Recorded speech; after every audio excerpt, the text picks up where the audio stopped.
Good afternoon. Welcome, I think it's afternoon. Welcome to the kind of lunch session I'm doing. My name is Kassian Evert. I'm a solution engineer for Claroty. So we are a company working in the cybersecurity space based in New York and Tel Aviv. And what I want to show you today, or what we want to talk about, is the global state of cyber-physical systems. What we see out there in the market, what we see as cybersecurity threats, what we see as exposure scenarios. And I just had a brief talk with some of the audience. It is a topic that is, at the moment, not exactly super seen, so there could be more awareness. And it's a typical topic we often see in the industry. We are all totally fine until nothing happens, or as long as nothing happens. And as soon as something happens, we wonder, why didn't anybody tell us before that? So basically, my role is here to tell you before what we see out there in the industry. And what we see is that threat actors are targeting OT more and more. So with increased intensity, and it's critical for leaders in the industry or for CISOs or people responsible for security in the industry to protect their cyber-physical systems. So we mentioned here the Team82, and you might ask yourself, what is this Claroty Team82? Team82 is our own research. It's a research unit that is especially targeted for finding vulnerabilities in OT assets. By the way, I'm kind of proud of that we are the largest contributor in the OT space for security threats. It's a highly specialized team that looks at the industry and finds vulnerabilities in the products. And we did a research together with our customers, or our customers helped us doing that research, and we analyzed how the exposure situation at the current moment is out there in the market. And what I want to do next within the 10-15 minutes, just share with you what we've seen there and what we think is the best way going forward to address these risks. What did the analysis reveal? And you see some things up here and I see it down there. There are multiple active exploits. And the important part here is the active exploits. And we still see a lot of ransomware. Ransomware is not gone. It's a typical topic that's out there that happens very often at customers of ours. And we see a real operational impact. I do not have to tell you about energy systems getting shut down in Eastern Europe or full production lines at manufacturers getting shut down. There was an article in German press last week before that a small German company, but still world market leader in their market, has to shut down and shutter their business completely, setting free 430 employees because they cannot recover from a ransomware attack. It is a real threat out there. And what we did in that study is we looked at 270 different organizations. You see it here from multiple food and beverage, pharma, rail, mining, so pretty good mixture of the industry you see out there, 270 organizations. And we looked at around, I'm tempted to say 1 million, it's 940,000 devices plus, a little bit more. And we analyzed what do we see out there, what is happening to these devices. From my perspective, but I'm a solution engineer at a cybersecurity firm, so I should be concerned anyway, but also from an objective perspective, you should be really aware of what's happening there and should be kind of scared from my personal point of view, because what we figured out is that around 12% of the researched organizations of the OT assets in these organizations have some kind of what is here written KEV. What is a KEV?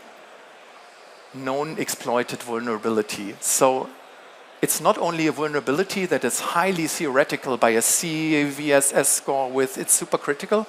Honestly, from my perspective, this score doesn't matter if it's a secured room, airtight, locked, nobody can access it. It could be as vulnerable as you want to. Nobody will take care of that.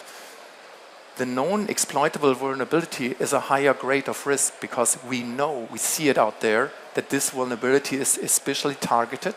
So we have 12% of devices that are communicating with malicious domains.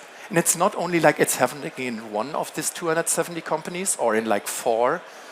40% of the organizations we analyzed, it's up there in the right corner, these assets insecurely connected to the internet. we are not in a secluded world anymore where the building automation controller over there that takes care of the climate and the lighting here. This is not an isolated thing. We had pandemic, we have convenience, we love to work from home, super cool. So we need to maintain this. So it's connected to the internet these days. And within 40%, so this must be like 270, 40%, 120 something, 110 organizations have devices connected to the internet, and 12% have devices that have known exploited vulnerabilities. And since I talked about ransomware, 7% of these devices with KEVs, they are known or vulnerable to ransomware. So they are talking to ransomware actors. We've seen network signatures that are typical for ransomware.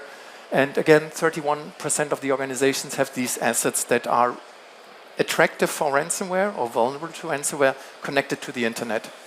I mean, I can do an old gimmick with please show hands who think that is concerning. Everybody will raise their hand. Because it shouldn't be that way that things that are exposed to ransomware are connected to the internet. Sounds like a really bad idea from my perspective. And it's also distributed over the different industries. You cannot say like this is only happening in manufacturing, I'm in insurance, so insurance, different thing, finance, but you can say it's not only the oil and gas industry, it's not only the logistics, it's not only manufacturing. In each like 10, 12, 15-ish% range, you have devices that are vulnerable to exploits and that are exposed to potentially damaged attacks. And believe me, I've seen some of it, especially in things like natural resources, oil, gas. If you do the wrong things with these exploitable devices and push the wrong button and click it, and we have it in a demo with one of our partners, there's really like a bam, because it's a small ignition, and things can go terribly wrong. So this threat, and if you take one thing away from the presentation here, this threat is not us just talking about and say, hey, do this, do that. It's dangerous out there. The numbers showed it's really dangerous out there. It might be just 10% of the devices, but if they are at risk, your whole operation, your whole business is at risk. What we get often asked there is, okay, in my particular case, it's like, okay, Kassian, I understand there is a risk, but you said like 940,000 devices, 10%, let's say roughly 110,000 devices are at risk. What should I do? How should I patch it? Is there a way, should I go through all 110,000 devices? If you look at it from an industry perspective, it would take really long. So this is why you have to handle that threat in a smart way. What do I mean with a smart way? So to give you some numbers here, 12% with KEVs, that's around the 110,000 devices as said. So what do I protect first? Maybe the ones that are really exploitable by ransomware. So the kind of best approach, if you want to say it like that, so how do you prioritize your remediation, is look at the devices that are really vulnerable to ransomware. And then you see it goes down from 12% to only 7.2% of the devices are the ones you should have a look at first. If you do some math, you will still say, hey, Kassian, that's around still 50,000 devices in the industry. How would you do that? And I would answer with, well, let's focus on the real threat out there. So what could really happen? And then you look at the devices with insecure connectivity. And then it gets way less. And to take the last step, if you link that with ransomware insecure connectivity and that's known that it's actively exploited, it gets a really manageable number to patch. And this is also what we recommend as a vendor. Do not take the approach, look at your CVSS score, X number of devices are exposed to a risk. Figure out the ones that are at real risk. Start with them. Know the vulnerabilities that are out there. See the devices that are really affected and that have an insecure connectivity and focus on that. And just, this should be like, what do we see in the industry? But just to give you an idea, this is why we are, or in our product, we have the approach to look at it from an kind of exploit management. We see what vulnerabilities could be exploited. We show that to you. We show you what to do first. We show you what to do, what are the next steps. We call it exposure management. So we get the assets, so the sheer number of assets, we have the vulnerabilities, and we put that into the context of exposure. And this is how you know where to start first and what's your first step to remediate your risk and bring your risk down. If I want to stop you for like 5 minutes, I say, read that, short summary, because that makes it way easier for all of us and way more entertaining. Otherwise, everybody will leave now. Grant Geyer, who is also here, who is our Chief Strategy Officer, what he basically said in that, and happy, come to me later and I show it to you again and you can read it in full length. What's in there is what I basically said, and the last sentence said it. We have a shift in the traditional vulnerability management. You have to approach it in a smart way, what you do with these devices and how you mitigate these risks. And this is a situation, to put it like that developed over the last few years when the devices get connected more and more to the outside, and you cannot rely on the fact that they are totally secluded from outside connectivity. To sum it up a little bit and to give you an idea what we see, what we recommend, and how we are acting as a company, and how we are working with our product to help you with that, it's basically these 4 simple steps you have here. And the other thing here is baselining. And a really important step is that you have a comprehensive asset inventory. So everything starts with you need to know what's in your environment. I'm talking to a lot of customers that are like, we want to start with that because we have no idea. Our Excel sheets do not work anymore. We do not know what we have in our environment. How should I know if the fire panel up there is vulnerable? So the baseline for everything you do when you want to secure your environment out there is first, gather information what you have. Do a baselining with your inventory. Detect what you have in your environment. And then you can start up with the 4, it sounds so simple, but in the end it's our simple steps or simple measures you can do to make your environment more secure, to go down from the 12% exposed devices to the one you really want to care about. It's detecting the threats. So you have the asset, you detect the threats because you know the vulnerabilities, for example, because Team82 researched them and contributed to the CVSS database. And we as a product are taking our threat analysis from multiple resources, also malicious IPs, ransomware patterns in the network traffic.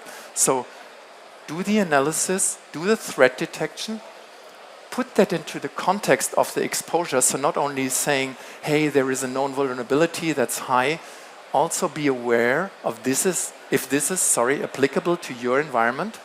So tailor the approach to your needs, be aware of it, and make sure that your network is protected. So one really simple measure as a compensation control is to make sure that only things are talking to things, and by things I mean assets, they should talk to.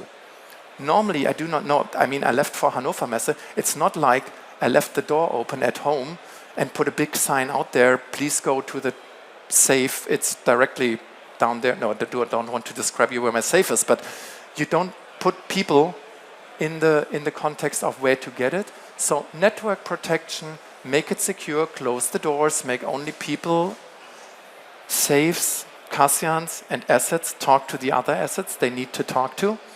And in case you need access from the outside, make sure it's secure. Have one solution, not like typical what we see is like 6 different solutions from, I do not want to name it because obviously you all know how remote access works. But this is why secure access also are part of our solution. We want to provide you with a full platform. If you really need access from the outside, it's not the best way to connect all your stuff to the internet. Do it in a secure and meaningful way. Have a solution that's tied to your asset inventory. You click a button, the outside technician has access to the environment. So with these 4 simple steps, you're way better off than you are right now.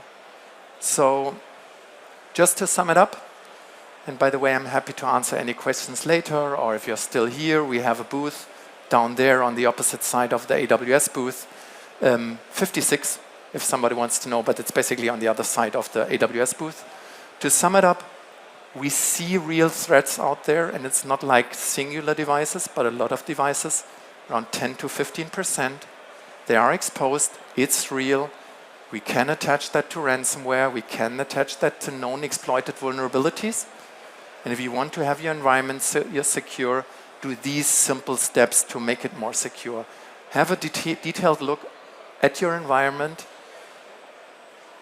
see the threats, put it into context, protect your network, and if it needs to be accessed from the outside, make sure that it is in a meaningful way. So this is the key takeaway. Happy to answer any questions later. If we don't see each other, enjoy Hannover, enjoy Hannover Messe. Thank you for your time, and apparently, if you haven't been, have a great lunch. Thank you so much.